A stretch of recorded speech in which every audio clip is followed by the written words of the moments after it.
السلام علیکم ورحمۃ اللہ وبرکاتہ نحمدہ ونصلی ونسلم علی رسولہ الکریم۔ شعبان کا مہینہ شروع ہو چکا ہے جو اسلامی سال کا 8واں مہینہ ہے۔ اس مہینے کی فضیلت میں ایک روایت آتی ہے، رسول مکرم صلی اللہ علیہ وسلم نے فرمایا، اس مہینے میں بندوں کے اعمال اللہ رب العالمین کے سامنے پیش ہوتے ہیں، اور میں چاہتا ہوں میرے اعمال اللہ رب العالمین کے ہاں جائیں تو میں روزے کی حالت میں ہوں۔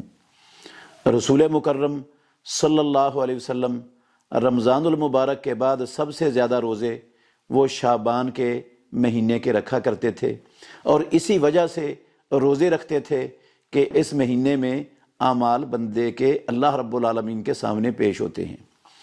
اعمال تو ہر روز بھی پیش ہوتے ہیں، وہ فرشتے عصر کے وقت اور فجر کے وقت آتے ہیں اور اللہ رب العالمین کے پاس جاتے ہیں۔ رب العالمین ان سے پوچھتا ہے کہ تم نے کیسے پایا تھا میرے بندوں کو، تو وہ فرشتے اعمال لے کر جاتے ہیں اللہ رب العالمین کے پاس۔ وہ روزانہ کی پیشی ہے، اور ایک جو ہے نا وہ ہفتہ بار بھی پیشی ہوتی ہے۔ وہ ہے نا رسول اللہ صلی اللہ علیہ وسلم ہر سوموار اور ہر جمعرات کا روزہ رکھتے تھے۔ آپ سے پوچھا گیا تو آپ صلی اللہ علیہ وسلم نے فرمایا، میں اس لیے روزہ رکھتا ہوں کہ ان دنوں میں اعمال اللہ رب العالمین کے سامنے پیش ہوتے ہیں، میں چاہتا ہوں کہ میرے اعمال پیش ہوں تو میں روزے کی حالت میں ہوں۔ ایک روزانہ اعمال کی پیشی ہے، اور ایک ہفتہ وار اعمال کی پیشی ہے، اور ایک سالانہ اعمال کی پیشی ہے۔ ان پیشیوں میں حکمت کیا ہے وہ اللہ رب العالمین ہی بہتر جانتے ہیں۔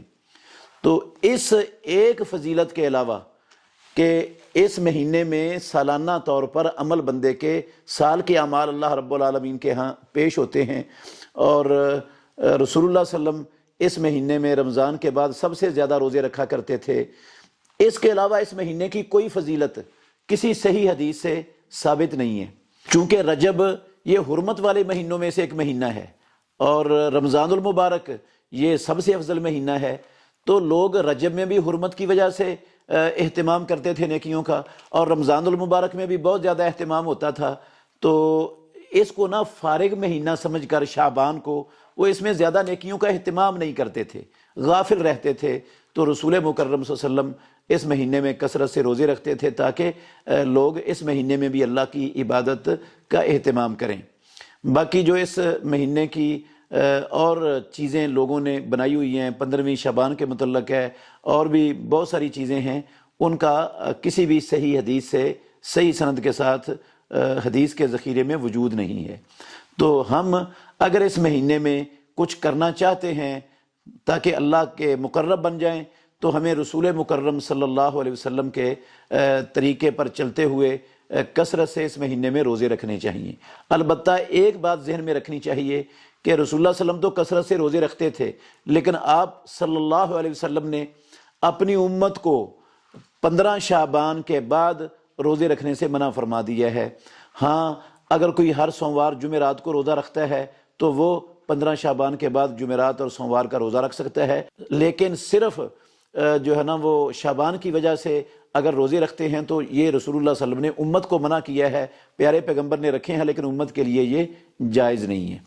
اللہ تعالی ہمیں حدیث کو سمجھنے اور رسول اللہ صلی اللہ علیہ وسلم کی سنت پر قائم رہنے اور اس کو عام کرنے اور پھیلانے کی توفیق عطا فرمائے۔